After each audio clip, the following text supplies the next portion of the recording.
她原本是穆家嫡女，父亲在外偷腥气死母亲，哥哥穆衍中毒，自己又被继母陷害，赐婚给命在旦夕的太子冲喜。完了，这下全完了！呼呼呼！你有什么脸在这里哭？你把女儿宠得无法无天，又引狼入室，将你那下贱的侄子接到家里，才让两人不知廉耻的厮混苟合。这下完了，全家都得遭殃。老爷，你怎么可以这么说月儿？太子重伤昏迷不醒，都说他凶多吉少，快死了。是皇上早想把月儿赐给太子，可一没婚书，二没许诺，当年只是随口一提，谁敢当真？皇上也早后悔了，看不上咱们穆家，都去别家挑太子妃了。如今太子在战场上出了事，又想到了我们，月儿心里苦啊。她如何能甘心当寡妇？这才一时没想开，做了错事。闭嘴！她是离不开男人吗？何人私通都干得出来。你那个侄儿真是好本事，借住家中才多久，就把他骗得清白都不要了。也不怪他气急攻心，毕竟一个时辰前他亲手在榻上捉了奸，眼下慕如月已不是处子之身，如何同皇家交代？老爷怕什么？太子都快死了，他还有力气能圆房吗？蠢货！皇家承起你当戏，宫里是有嬷嬷来验女儿身的，我去杀了那个孽障！穆夫人扑过去，跪在地上，眼里含泪死死哀求。月儿是您最疼的骨肉啊！她生得美，又最会勾人，每次娇娇一哭，穆正都要酥了半边骨头。原配一死，穆正就迫不及待把外室接回府中夜夜欢好，他这才成了续喜。穆夫人吓得大气都不敢喘一声，他是理亏的，他娘家推的，他娘家条件不好，侄子又一事无成，只知道偷鸡摸狗，婚事没有着落。他当姑姑的着急，就想着将府上的庶女嫁给他，庶女只是赔钱货，侄子嘴甜，没准几天就把人搞到手了。可没想到，侄子搞的不是孙姨娘生的穆如晴，而是他的女儿。月儿她也是一时糊涂。孙姨娘后在一旁，见穆夫人挨打也没去拦，甚至巴不得穆正把人打死。老爷急糊涂了，怎么就忘了您还有个女儿？孙姨娘，你家如莲已出嫁，如晴又是个庶出，模样不出挑，性子也愚钝，最不会讨人欢心。你想做飞黄腾达的梦，也要看有没有这个命。你指的是子涵？孙姨娘，你这是什么破法子？不成，我不同意。子涵是先夫人生的，那就是正正经经的嫡女。是，她是比如月小1岁，可前夫人还在时，没同意你进门。你们母女没在穆家祠堂磕过头，更没上宗谱。穆子涵很少出门，时间久了，世人早就忘了穆家还有这么个嫡出姑娘。所有人眼里，穆大小姐的就是她女儿如月。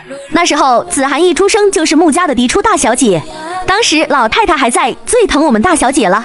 冰释前还舍不得地拉着大小姐的手，对着所有人千叮咛万嘱咐，让我们照顾好她的心肝。至于如月小姐，老太太当初看都不看一眼呢。穆家正商量着此事，而另一边在京城里面最有名的药铺慈春堂内求医的穆子涵却全然不知。没钱你看什么病？滚滚滚！不要耽搁店里做生意。哥哥病重，我来得及，手里的银子不够，不如先赊账，回头我就送来。不行，今儿让你赊账，明儿再给别人赊账，药铺还开不开了？你这样占便宜的穷酸货色，我见多了。穆子涵红着眼，边上的人见他可怜，难免指了个方向。这条街尽头也有一家药铺，价格便宜，你不如去哪里看看？有些药只有慈春堂才有，别处买不到。我还想请李大夫过去给哥哥把把脉。李大夫是我们慈春堂的活招牌，等闲不会外出作诊，你倒是谎话连篇。他是刚被召来的伙计，在这里当差，富贵人家的赏银就是不菲的收入，也就养了心高气傲的毛病。怎么还不滚？脸皮这么厚啊！见他不识趣，小儿黑了脸，而穆子涵的视线落在背着药箱刚进来的老人身上，面纱下的脸绽开喜。西优，您回来了，药箱小的给您提着。在外面就听到你吵嚷，发生什么事了？这不是有人过来闹事吗？李大夫您瞧，就那个。常年冷着脸的老人看过去，他定神一看，难掩激动。是穆小姐吗？穆将军可是又病了，我这就过去看看。您先别急，你这种人，慈春堂用不起，明日不用过来了。原来是穆将军的妹妹，倒也不足为奇了。是啊，穆将军对李大夫有恩，说起来这对兄妹可怜啊。她原本是穆家嫡女，父亲在外偷腥气死母亲，哥哥穆衍中毒，自己又被继母陷害，赐婚给命在旦夕的太子冲喜。两人快马加鞭的回了穆府，一路都没耽搁。哥哥一早吐了3回血，睡下后到现在都没醒。老朽无能，不敢开方。将军这些年吃的药，还是3年前宫里太医开的药方，只怕也就这几个月了。小姐还得多做打算。这对穆子涵而言，无疑是打击。送走李大夫，他哭了一顿。孙姨娘是这时候过来的。大小姐，你这是怎么了？是老爷让我过来传话，给您说喜的。宫里下了赐婚圣旨，小姐过不了多久就是太子妃了。当了太子妃，日后太子登基，您就是皇后。咱们穆家这是出了一只金凤凰。大小姐的婚事怎么成了我的？您这是说气话了。当初皇上提出婚约，还是咱们大少爷救驾有功拿命换来的。说起这事，穆子涵一阵恍惚。孙姨娘提到此事，依旧唏嘘。那么多的人，只有我们少爷拼了命去挨刀子，这是忠。皇上心疼臣子，有意将公主许配，大少爷不敢耽误公主婉拒，这才有了后头皇上允诺太子和我们大小姐的事。你是大少爷的亲妹妹，慕如月可不是？这婚事哪有到万人头上的道理？宫里那位身份尊贵，能力学识都是拔尖的。我们这位夫人也不是我埋汰，之前当过外室，靠着狐媚手段上位，还生了女儿，怎么敢笑想太子？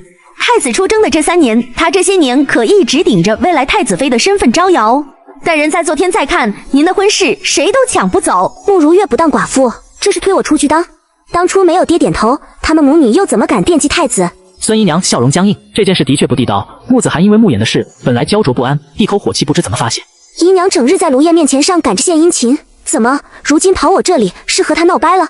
看我这记性，险些忘了孙姨娘生的大儿子。前不久被卢燕做主定了婚事，你心里不满意他说的亲，自然要怀恨在心的。要我说，姨娘也别太斤斤计较了。那姑娘虽是个哑巴，可还没嫌弃你儿子长得丑呢。这么一想，你儿子是占了大便宜的。孙姨娘整个人就不好了，她忍着怒意，以前她对穆夫人毕恭毕敬，无非是想让她在儿女婚事上多多上心。穆子涵可不管她心里怎么想，还是感人。出去！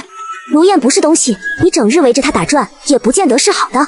他正要拿扫帚赶人，就有人从外面进来。小姐，是阿吴，他是哥哥从战场上就回来的，非要报恩。回来后一直尽心尽力照顾慕言。几日前阿吴生父作寿，慕言准了他几天的假，所以现在才回来。就在这食物内茶具不小心摔碎的动静，穆子涵和阿吴连忙进屋，想喝水，可手里没劲儿，哭了。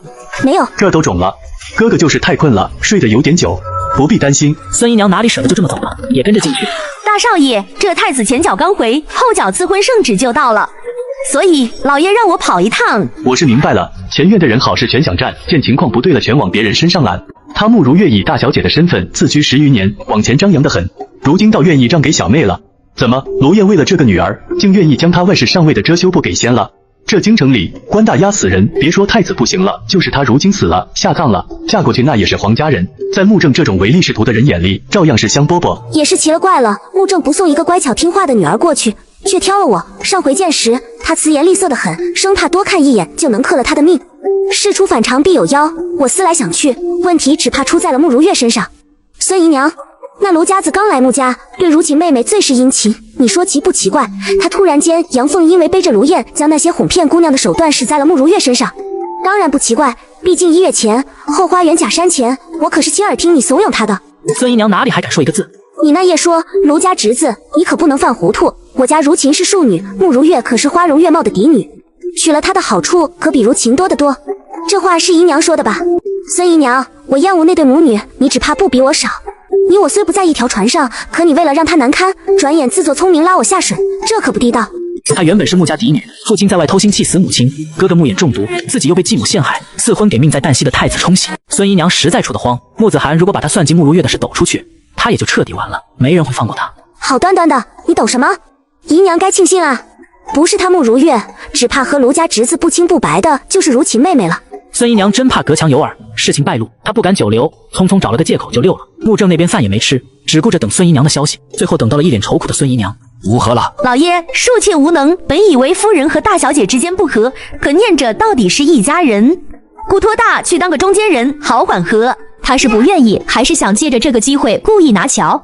父母之命，媒妁之言，这是皇上的意思，老爷也做主了，由得了他不愿意，他可不识好歹的。果然是没有母亲教养的人。孙姨娘忙上眼药，她瞥穆夫人一眼。夫人，妾是没法子了，眼下这个节骨眼，若不能取得大小姐原谅，咱们穆家就真的大难临头了。那件事，她也的确受委屈了，她不痛快，使小性子也在所难免。你赔礼也好，道歉也罢，务必不能让这婚事出半点差池，不然我可饶不了你。皇宫巍峨壮观，太医们在东宫战战兢兢跪了一地，连呼吸都不敢大声。砰的一声响，茶杯被狠狠摔在地上。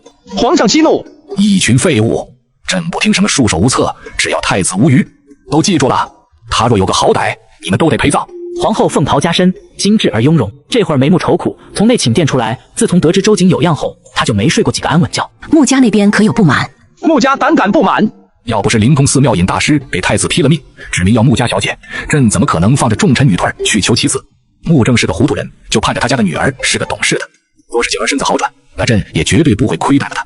不过她是穆衍的妹妹，应当不会拆。穆家丫头我只见过一回，就是3年前的那次宫宴。这几年过去，也不知出落得何等标致。东宫伺候的奴才全都退到殿外，太医轮流守夜，留下医术最精湛的蒙太医。周瑾撑起身子，殿下总算醒了。您要是再躺一晚上，皇上怕是要把整个太医院给拆了。帝王一怒，我这会膝盖还疼着，可怜那张御医70多的高龄了，也一同跪了大半日，最后是让人搀着离开东宫的。取纸笔来，让你准备的药呢？殿下，那药性烈得很，这路上您不听劝阻，服用1颗就已昏迷了半月，可不能再吃了。本来就有伤，如今身子亏空的厉害，这再吃下去，只怕太医院那帮老东西不好糊弄。蒙氏咬咬牙，败下阵来，从怀里掏出药，犹豫地递上前。只有2粒了。他正想开口让周瑾省着吃，就见榻上一脸病态的男子倒出2粒，没有犹豫，全部扔进嘴里，细嚼慢咽。殿下，您怎么都吃了？还是改不了你这大呼小叫的毛病，怪不得你父亲都说你不能吃。不信，我让季期送出去，尽快。其余的等1月后姑醒了再议。季期是周瑾身边伺候的，所以能光明正大从外面走进来。宫里混乱，幕府也是，穆衍为此很头疼。我之前身边有个副将，年纪比你大上许多，可至今未婚，为人道不拘小节。我对他有恩，只要你点头，我去信一封，便把他叫到家里来，让你相看相看。小妹，是我对不住你。哥哥，她原本是穆家嫡女，父亲在外偷腥气死母亲，哥哥穆衍中毒，自己又被继母陷害，赐婚给命在旦夕的太子冲喜。我若嫁了人，穆家上下就是欺君之罪，那些人的死活我不在乎，可你是想给我找好下家，能安心的走吗？你想抛下我了，对不对？穆衍被他猜中心思，又沉默的不开口。正如穆子涵所言，他想抛下他了。你若不愿意的话，哥哥还认识个人，早些年道有往来，后来我闭门不出，也不遇见客，也有3年没见他了。可他逢年过节仍旧送些南巡地药送过来。那个人叫做蒙石，如今大抵在太医院当值，是个信得过的人。不过咱们家是笔烂账，只怕交情不够深，他不愿掺和。哥哥还是倾向前头说的富强。少爷小姐，老爷和季夫人朝这边来了。他声音刚落，外面就有了动静。穆正和穆夫人卢燕就走了进来。明儿就是你的生辰，我和你娘想为你办一回生辰宴，言儿觉得如何？为父记得，你年幼10岁，有话不如直说。你身子弱，凡事别动怒，可得养仔细点。这几天冷得厉害，倒在院里的水瞬间都能冻成冰。你们2人注意保暖。为父瞧着，今日穿得过于单薄了。那就得问问继母了。年关将至，各房都添置了冬衣，家里的奴才也没落下。我和小妹身上穿的却是旧长，棉花也不厚实，里面只有薄薄的一层。我倒无所谓穿什么，左右哪天闭眼去了，免得浪费银子。可怜我小妹，别家小姐绫罗绸缎、钗环珠佩，她身上的首饰却都是过了时的。怎么家里竟穷酸成这个地步了？他说话是真没客气，也没给穆正台阶下。穆正不管他们，可从没想过苛待他们。怎么回事？你就是这样当家的？哎呦，夫人怎么可能会漏了少爷和小姐？她早早就吩咐了老奴，请人过来给2位量尺寸。是老婆子我年纪大了，竟然把这事给忘了，是婆子老糊涂啊！求老爷责罚。自然要罚，还得重重的罚。你这老东西，这么重要的事竟然也能忘。好在少爷小姐是懂事的，这才不至于怨我。不知情的还以为我这个继母歹毒，克扣他们兄妹。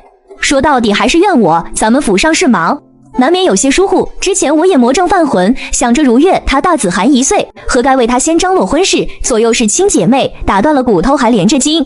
不论是谁上花轿当太子妃，都是咱们穆家的姑娘，不用太计较别的。这种话说出来，他不害臊，穆子涵都要为他害臊了。他甚至隔夜饭都要吐出来了。娘给你们赔个不是，是我疏忽，你们怨我也是应该的。可老爷是你们的父亲，他是站在你们这边的，为此也狠狠让斥责，让我莫痴心妄想了。太子是娶子涵的这点，谁也改变不了。孩子，你们可不能因为我的一时糊涂去迁怒于他。卢燕也自以为伏低做小了，这话却没一个字是穆子涵爱听的。他扑哧一声笑开。怎么了？继母这张嘴也实在厉害，都能去佛堂开光了。也不难怪年轻那会儿把我爹迷得神魂颠倒，家都不愿回，一心和你厮混。原来如月妹妹不自爱，婚前失真是继承了继母的衣钵。穆子涵一个字一个字往外蹦，穆衍根本来不及拦他，索性也不拦了。而穆正和善的伪装也彻底褪去。他是老子，私下那点事是穆子涵这个小辈能说3道4的吗？你娘已经道不是了，还要他跪下来道歉吗？果然疏于管教，言行如此大逆不道。疏于管教？爹这是指责我。府上那几个小姐谁都有教养嬷嬷，他们识字是先生一笔一画教出来的。子涵呢？他们谈情作画时，小妹不是在主要，就是在催着账房早些发放利银。你当时反复确认我身体是彻底坏了，就以此处清静适合养伤的借口，任由这个女人把我和小妹从原先的院子赶到这里，不留余地，却打着为我好的旗号，扔到此处，对我们兄妹彻底不管不问。他这么一提，穆正哪里还有脸摆脸色？可慕如岳飞看上穆衍的院子，他有什么办法？可这件事自己心里清楚是一回事，被人说出来又是另外一回事。大夫说了，你身子需要静养。够了，静养。刚搬进来的时候，这里连下人房都不如，现在又想利用我小妹，我告诉你穆正不能够，大不了与你鱼死网破。好啊，可真是兄妹情深。来人，将院子围起来，严加看守，没有准许，谁也不准出入。我倒要看看他们拿什么和我犟。被木掩护在身后的木子涵红着眼，听着这句话后，心里一个咯噔。又见木正大步朝外走出去，再也不经人眼，他快步去追。小妹，别去！这边木子涵堵住木正的路。你可知我每隔7日就要去药房抓药，哥哥断了药，他没准会死的，会死的。再如何，他也是你的骨肉。穆家都要遭殃了，我难道还要管他死活？孩子，你得清楚，不是我把他害死的，是你。可怜小眼，从小护着你，却养出了个白眼狼。我也想疼他，可你得老老实实的听话才行。你也不用担心嫁去东宫，你哥哥没人照顾，别说换院子，他要什么，爹会不给。你都知道，家里好了，你哥哥才会好。穆正还要说什么，就见木子涵静静的看过来，他眼睛很干净，让他的算计哽在喉咙。我说的，你好生思量，反正这花轿你上也得上，不上也得上。好，我说好，这才像话。我是你爹，还能害你？她原本是穆家嫡女，父亲在外偷腥气死母亲，哥哥穆衍中毒，自己又被继母陷害，赐婚给命在旦夕的太子冲喜。穆正喜笑颜开前脚刚走，后脚卢燕嘴角也有了真情实意的笑。顺着老爷的意，你们兄妹才有安生日子。你啊，前面非要闹一闹，这是何必呢？穆子涵顾及穆正，但不会给卢燕好脸色。他转身拿了角落的扫把，就朝卢燕身上打去。你是个什么东西？滚！你这是大不敬。没错，你大可去找爹哭诉，看他会不会给你做主。眼瞅着扫把要落在身上，卢燕只好一退再退。季夫人，我处境在狼狈，可别忘了这件事也是你有求于我。少爷说他会想办法，您莫动肝火。可我不愿阿兄弯下腰去求人。吃了闭门羹，卢燕差点又被门撞了鼻子，她沉着脸。这时穆正还没走远，听见动静又走了回来，还没等卢燕委屈抱怨，就得劈头盖脸的一顿骂。他好不容易点了头，这就行了，你还上赶着找晦气，活该被赶。你身为主母，对这门婚事多多省心。他去了东宫，一切都要打点，少不了花钱，嫁妆必不能少，免得让外人见了，以为我们是在卖女儿。既然不得他待见，往后需要出面找他的事，让孙姨娘来，别再闹出笑话，让府上的下人静着那边，不然婚事出了一边，我要你好看。卢燕养尊处优，被穆正疼爱多年，现在被这样对待，就和吞下一只苍蝇那样恶心。讪讪告别了穆正，卢燕边走边骂：一个早就死了亲娘，哥哥又随时能死的人，他穆子涵有什么可傲的？也不想想他如今的处境，以后有他好看的。就在这时，有丫鬟跑过来，丫鬟扑通一声跪在他面前：夫人，求你去看看小姐。他又整什么幺蛾子不省心东西？走进慕如月的屋子，就听里头不依不饶的哭闹声，还有瓷器被砸碎的声音。爹爹不是说最疼我吗？他凭什么把我锁在屋里？表哥待我是真心的，比那病重太子可好了千倍万倍。我只嫁表哥。我听说宫里下了圣旨，皇上身为天子，还能强迫我嫁不成？让穆子涵去，他没什么见识，没准还得对我感恩戴德。慕如月正闹着，饭也不吃，水也不喝，绝食2日了，下巴也瘦得尖尖的。你当太子是什么？想要就要，不想要就扔。啪一声脆响，慕如月右脸很快肿起。不争气的东西，饿死了算了。他卢慎给你吃了什么迷魂汤，让你连礼义廉耻都丢了？卢燕很失望，她对这个女儿是抱有很大希望的，就算没有太子，她也盼着慕如月嫁给位高权重的男人。可慕如月挑了挑去，挑了卢慎那个玩意。夫人，你可别动怒，咱们小姐耳根子软，只怕是受了表少爷的蛊惑。老奴打心里不安心，大小姐那边松了口，可就怕太子哪一日痊愈，他得是会报复。报复？他哥哥这条命还在老爷手上拿捏，他敢吗？卢家这几年日子好了，是住上了好房子，又买了丫鬟伺候，你当那是卢家子嗣有出息？错了，一个个都是吸我的血，他们的房契铺子全是我私下补贴的。你这个表哥没有少爷命，却有少爷病，就想着钱从天上最好能掉落到他脚下。他游手好闲，就是个废物。我本想把如晴那个庶女嫁给他，也算打发了娘家人。你倒好，没长眼了。你看上他，反正我已经是表哥的人了，没准肚子里还怀了他的骨肉。女儿豁出去了，娘亲和爹爹只能同意我和他的事，除了表哥，我谁都不要。卢燕的脸黑了下来，只把他关了，又让人把卢慎款了扔在柴房，等穆子涵出嫁后再等候发落。你不说，我倒差点气忘了。确保万无一失，王婆子，你去找药给他喂下，切忌掩人耳目，别让人生疑。娘，我绝不会喝的。你别说话，你若再闹出是非来，我也保不了你。第2日清晨，穆子涵就早起了。自他记事起，就记得哥哥生辰这日是要吃面饼。小姐，哥哥昨夜咳得厉害吗？还是老样子，这几年小姐去借用厨房，那里面的奴才哪回不说风凉话？哪里还记得我们少爷胜券正浓时，他们嘴脸多谄媚，一个个都见风使舵。今日不会，这穆家的天已经变了。阿吴刚开院门，就见外头站了不少人，孙姨娘带头，笑得有些不自然。大小姐醒了，怕惊动你和少爷好眠，我等特地在外面等着。乔大小姐的气色可比昨儿好了不少。厨房那边也准备好了各种食材，就等您过去。姨娘有心了，大小姐准备何时搬回去？以前的院子随时能腾出来，如果小姐你想换别处都好说。不换，这里离厨房有些距离，冬日送饭如果不走快些，只怕到了饭菜都会冷。我就想着隔壁的院子也空着，不如将墙给推了，2间院子打通，再辟出1间小厨房，安排厨子，每日也让人送新鲜的菜过来。你想吃什么就吃什么，夜里饿了还能煮些宵夜，给少爷煎药也方便。孙姨娘其实恨不得离这些事飞远一点，偏偏穆正下了令，让她哄着穆子涵这边。别出意外，对有利于自己的事，穆子涵从来不推辞。哥哥叫钱，懂的，这闹出的动静可不小。我们等大少爷醒了再忙活，都听见了吗？吵着少爷撕了你们的皮。该说不说，得了特权，能命令全府奴才行事，孙姨娘是爽的，心里美滋滋的想着。就见要去厨房的穆子涵意味深长的看着她，怎么了？遗憾而已。姨娘，你这种面面俱到的人物，不当正是可惜了。要是没有继母，爹大抵是扶姨娘当夫人的。这么看来，继母真是爱了你的路。她原本是穆家嫡女，父亲在外偷腥气死母亲，哥哥穆衍中毒，自己又被继母陷害，赐婚给命在旦夕的太子冲喜。姨娘如果是夫人，想必如莲能嫁给好人家，至少年纪相当，如琴也不用矮别人一头。孙姨娘越听心跳越快，对卢燕恨意增添。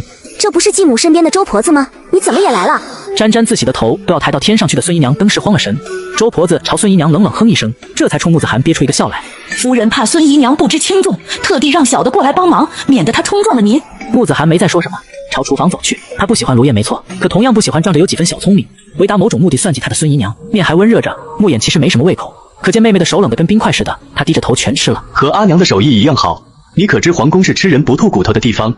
知道。我思来想去，还是找人速送你离开京城这个是非之地才好。哥哥，你分明比谁都清楚，皇家要的是我。哥哥若真挂念我安危，不如多费心思再活几载。哥哥，等你身子好些，我们替阿娘去见见外祖父外祖母吧。好，我琢磨着慕如月的事不简单。他原先想着慕如月和卢慎私下看对了眼，又不愿嫁去东宫受蹉跎，就让阿吴私下去打听，才知道这件事另有隐情。哥哥何意？府上知情的那些人，嘴一个比一个严，可却在一夜之间，他屋里伺候的不少中仆被抬着去乱葬岗，其余院里的奴才全给发卖了。卢燕去他那边又起了争执，具体缘由不知。王婆子又鬼鬼祟祟去门房那边走了一趟。阿吴在慕如月的窗户底下采集了点药汁，拿出去找大夫问了问。什么药？堕胎药。难怪卢家的人，我记得个个难缠。爹总说我是哥哥底下的妹妹，不能厚此薄彼，不能总把你事事放在第一位。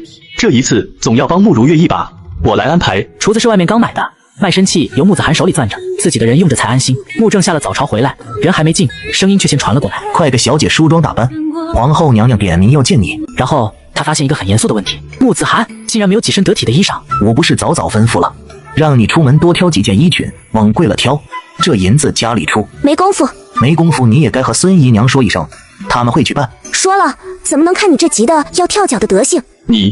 我往后气人的事只多不少，爹总要习惯。爹的年纪也不小了，倒不如我哥哥沉稳。穆正能如何？就怕这祖宗甩脸不认人了。他只好供着他，一句重话也不敢说，让下人跑着去铺子买衣服。进宫后，你必须规矩行事，该讲什么，不该讲什么，你应该清楚。皇后娘娘就是见你一见，见了也就把你打发回来了。她雍容华贵，你若不出错，娘娘也不会特地来找茬。太子只一个嫡亲姐姐，是少颜公主，她的脾气不好，至今没出嫁却格外受宠。去年和丞相千金犯了口舌，不过数日，那丞相千金就摔断了一条腿，都说和她脱不了干系。京城的小姐都躲着，你最好也避着些。可又能怎么避？娘娘让穆子涵进宫，公主也会在，只怕会为难穆子涵，毕竟这个女儿她都瞧不上，更何况公主。她若欺负你，你就老实受着。若我有理呢？女子嫁进婆家，哪个不受委屈？更何况你是高家，更要学会看他们脸色。为父说的话也许不中听，可之前如莲嫁人，我也是这般教她的，你大可去打听，她现在日子过得可不差。爹，你也好一提如莲，她那丈夫都快60了。你懂什么？年纪大了会疼人。这样啊，也不知如莲该喊她爷爷还是喊她丈夫。穆正觉得这话没法讲下去了，在宫门前停下，早有宫人等候。穆小姐，娘娘早已等候多时，您随奴婢来。劳烦嬷嬷。大人止步。嬷嬷先入殿通传，得了准许后，这才让她进去。宫里的几位娘娘得知你过来，就不请自来凑了热闹。穆子涵一走进去，就对上四五双不怀好意的眼。他脚步微微一顿，压下不安，很快上前请安。还没等高位的端墨皇后发话，就有人出声：你是穆家大小姐？看来3年前我是留意错了人。就那次宫宴，穆家女眷一并入宫，若没记错，那是魏粉庄姑娘，跟在穆将军身旁，添茶又倒水的。不少名门闺秀同她打招呼，喊她穆大姑娘。娘娘说的那应当是家中姐妹。本来只是随便问问，这些娘娘也没真放在心上。可穆子涵的反应很不对劲。这不对啊，你是长女，哪家当妹妹的会顶着家里老大的名头在外招摇逛市？穆大人怎么不管管？真是乱了辈分。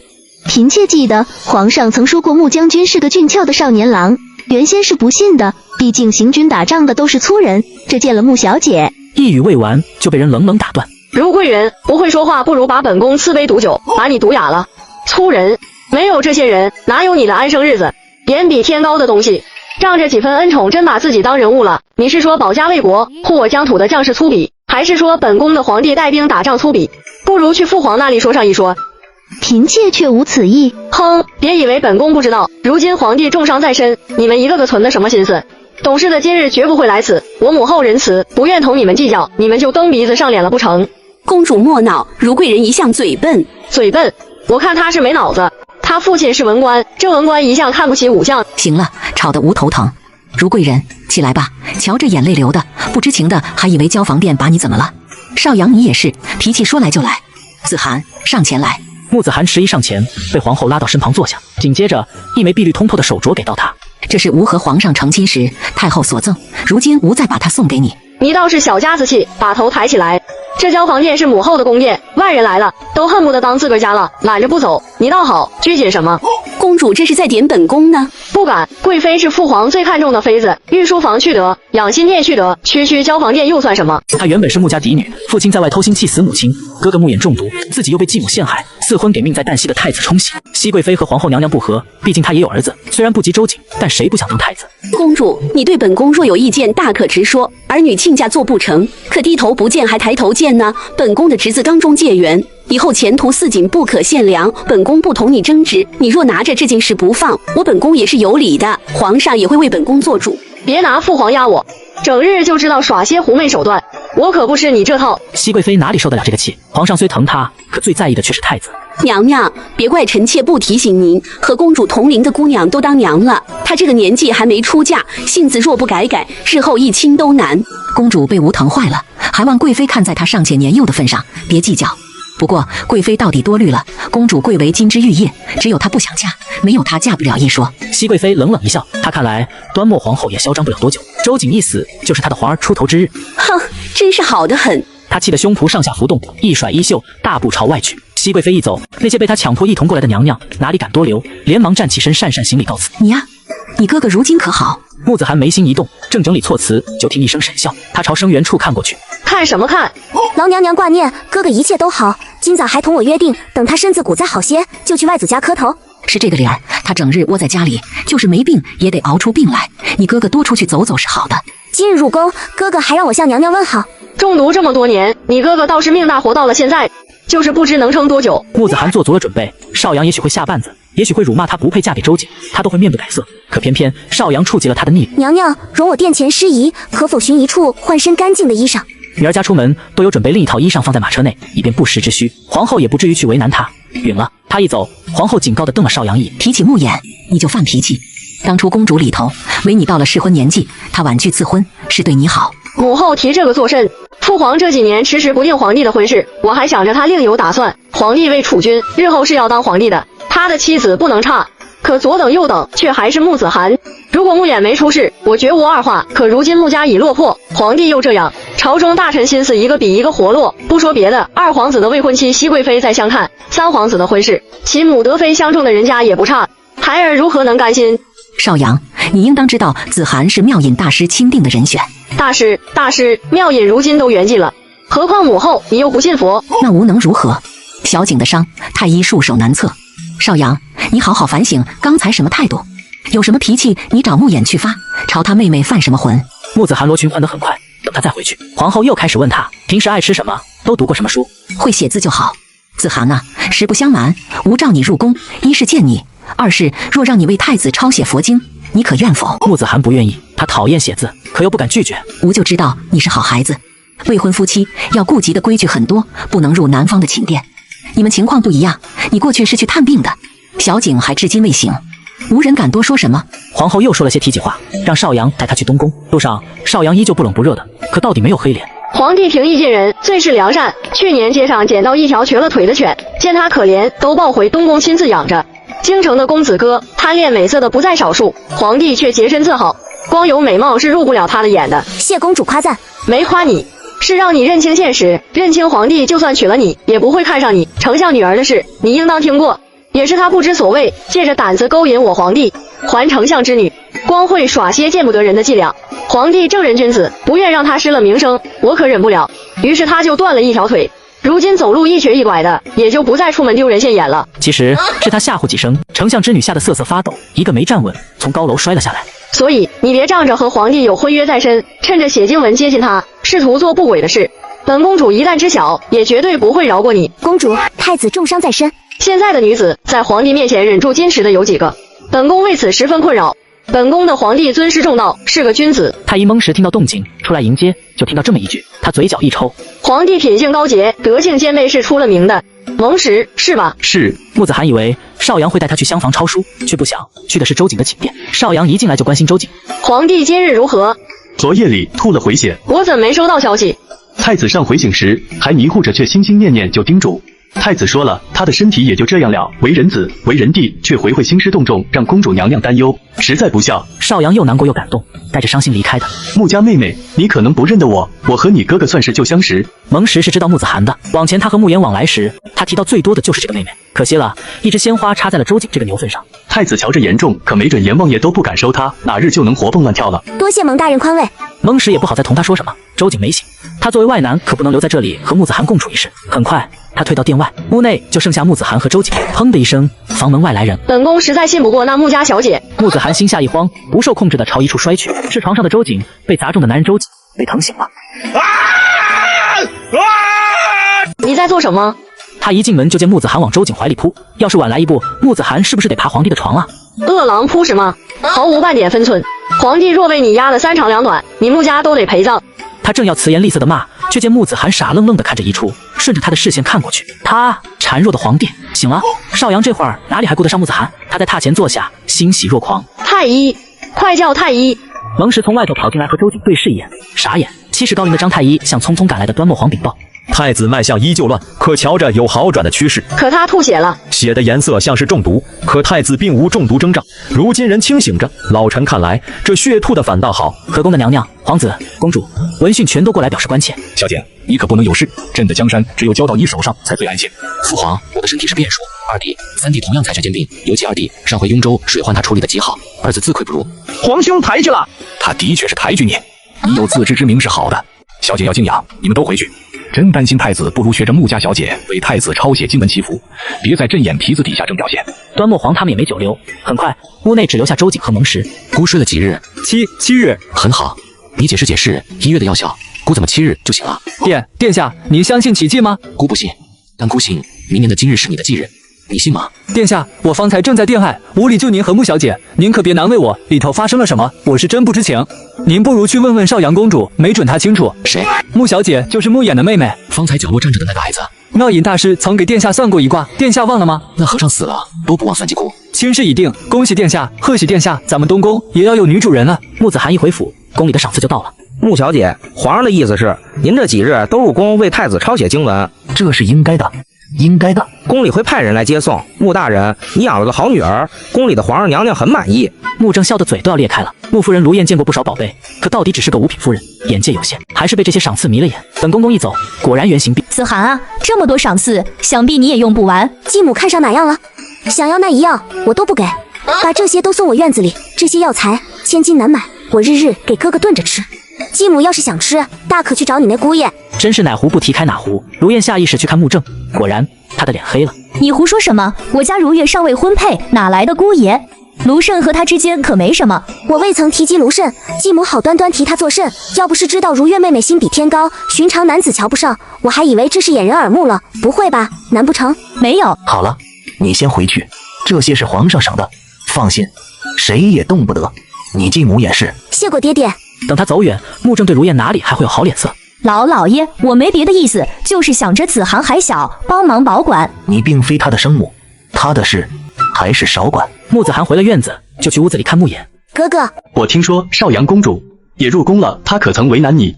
在别人面前，穆子涵需要伪装，可在穆衍面前，他不会。要不是先前不认识，我都要怀疑他在针对我。说话也难听，显得刻薄。哥哥是没瞧见，他今儿在交房店将熹贵妃对得狗血淋头，那嚣张模样也不怪别人说他不好相处。熹贵妃气得够呛，皇后娘娘却坐在高位上看着，等闹得厉害时，这才轻飘飘地说几句话，平息了风波。熹贵妃的母家显贵煊赫，这也是她在宫里有底气同皇后叫板的资本。而皇后娘娘的母家荣德侯府，在周景刚出生那一年，老侯爷通敌叛国，被判流放千里，家中女眷送入教坊司为娼妓。许是自知罪孽深重，也许是他不愿让女眷受尽凌辱，在刑部的人来之前，所有人服毒自尽，无一活口。后一把大火将侯府烧了个干净，几百号人尸身都没留下。皇宫的人不可信，娘娘身份不可撼动，可见她的本事。不过好在她会护你。至于公主，她大抵不是针对你，她谁都要针对一下。穆衍嘴角上扬，倒没再解释。而就在这时，他朝着柴房那个方向看去，柴房关着卢慎。怎么了？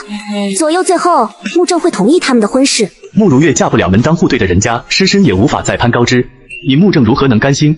至于穆如月，她只怕会是第二个穆如莲。哥哥的意思是，他会让人去柴房封口？猜测罢了。我的侄儿啊，你让我怎么活啊？他卢家就这一个独苗苗，这是彻底绝后了啊！想到这里，卢燕难受的直抽抽，非不信邪的请太医登门。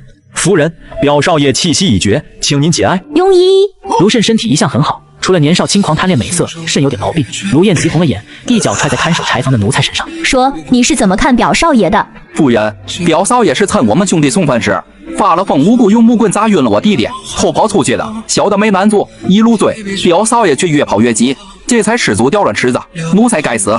你们的确该死。够了，老爷，我就这么一个侄子，他来时好好的，我可如何向卢家交差？那你猜猜，他离开柴房是去寻你求情，还是找谁？卢燕想，只会是去找穆如月。我给如月定好了亲事，是方大人。方大人最喜年轻的姑娘，不介意她婚前失贞。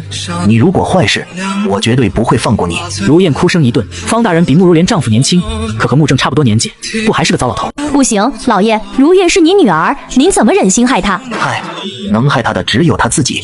方大人和吏部尚书交情颇深，有这个关系在，我圣旨在望，我可不是来央你点头的。卢燕，你得清楚，我是在通知你，所以你这个好侄子必须死。是你，他的死是你。不知所谓的东西，卢燕，放聪明点，你只有依靠我才能有好日子。一个上不了台面的卢家子还能有穆家女重要。往前，我愿意尊重你，也就睁只眼闭只眼，你补贴娘家。可你别忘了，你是穆家父，这孩子是在穆家出世的，不如就在穆家入殓。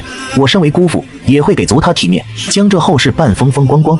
小姐，柴房那边出事了，老爷身边的管家白日支开了看守柴房的人，见过卢慎，也不知说了什么，才有了卢慎发疯打人，还有后头落水的事。眼下卢慎死了，府上张罗着人去外头订棺材、采买白烛、丧幡，这还要在卢慎之前住的厢房置办丧堂。穆子涵听到这个消息，不免打了个寒战。卢家人什么时候能到？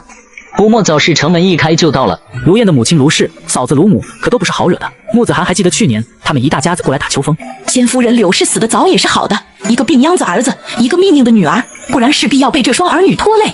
你就是穆子涵，记住了，你是要在继母手底下讨生活的，老实点，要知道你不过是个赔钱货。长得倒不错，别仗着有几分姿色就在我儿面前转，正经人家娶妻娶贤，你这种的可配不上他。这两人若是来了，知道他们的命根子死了，不知道得闹成什么样。天蒙蒙亮，一辆简单的马车慢悠悠地朝通往京城的官道上开。当家的不如停下，你进来暖暖身子。就你知道心疼男人，合着我不疼儿子？停什么停？这一路都停了几回了。你个黑心肝的妇人，没瞧见我这把老骨头都要散架了，我不求你过来给我揉肩，但得马上去穆家喝壶热茶。再这么下去，人没到，我就得下去见你们死去的爹了。他整日逮着卢母就骂，已是常态。外面的卢父却连屁都不敢放一个，毕竟卢氏一直告诉他，娘只有一个，媳妇死了可以再娶。卢母忙赔不是，不敢再说话。许久没见我那乖孙，我实在想得紧。我们这次过去应该是商谈婚事了，虽然那是个庶女，和我乖孙不太匹配，我原先是不乐意的。可燕儿这个做姑姑说了，若还不满意，大不了以后休了再娶。娘，那孙姨娘可宝贝这个女儿，只怕她不愿意。燕儿这个当家主母都做主了，她一个做小的哪有说话的份？若姑爷，这就更不用担心了。咱们这个官老爷对燕儿体贴得很，他原先那个原配夫人模样比燕儿好，可没咱们燕儿骚。男人嘛，就喜欢背着女人外头偷吃。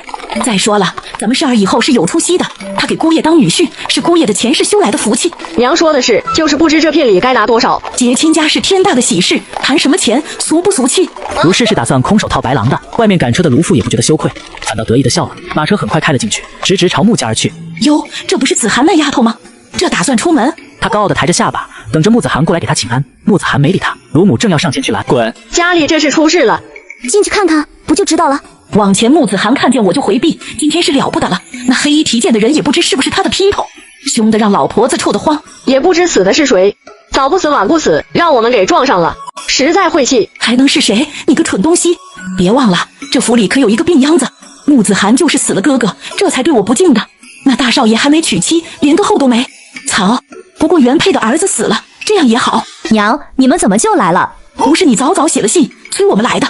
好样儿，娘最近看上一家铺面，就是手头有点紧，你给我100两，我盘下来，等赚到钱了，咱还给你。一张嘴又是要钱，前前后后卢燕都不知道给了多少钱，可每次都是打水漂。见他不说话，卢氏只以为他不愿意，马上又开始哭穷。家里苦啊，这么多张嘴等着吃饭，不找个营生只能坐等山空，不像你当个官太太是不得了的体面，你得帮衬你兄弟，事儿才会把你当半个娘啊。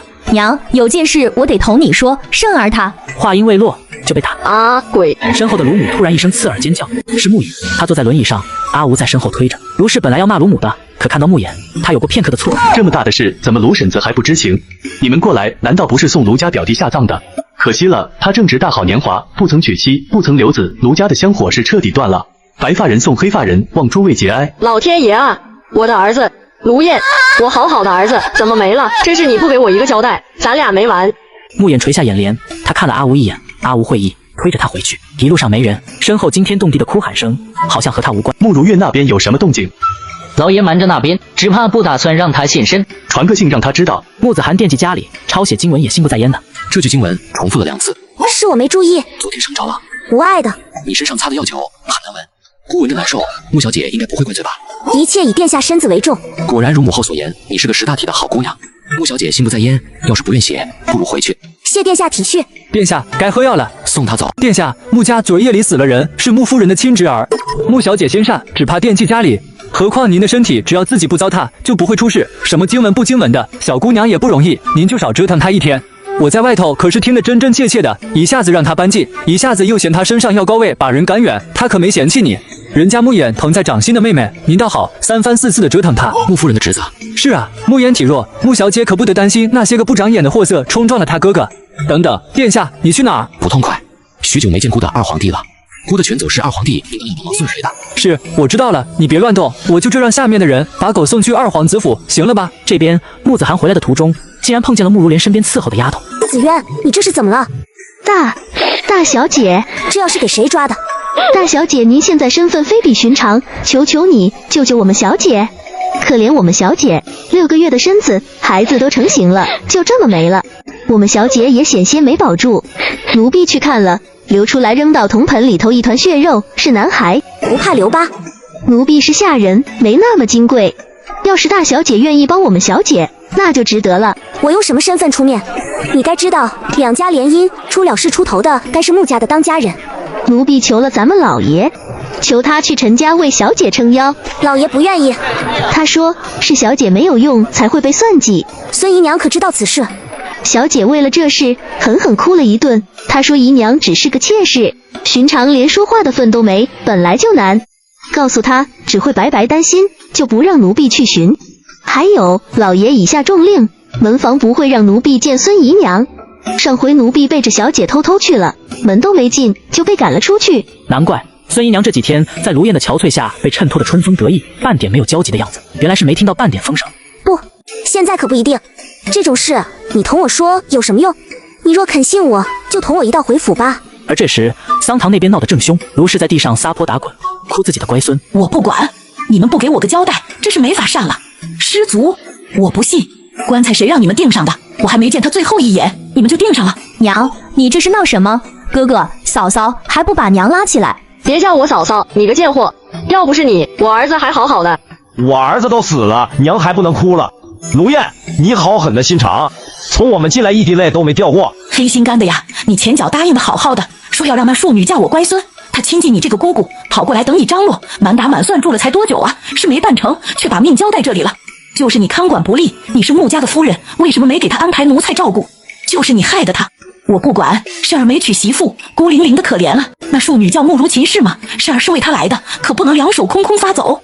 她还是要嫁给是儿的，冥婚也好，陪葬也行，反正你看着办。疼死了！孙姨娘还不找人把他们分开？我一个姨娘，人微言轻，哪里敢拦亲家太太？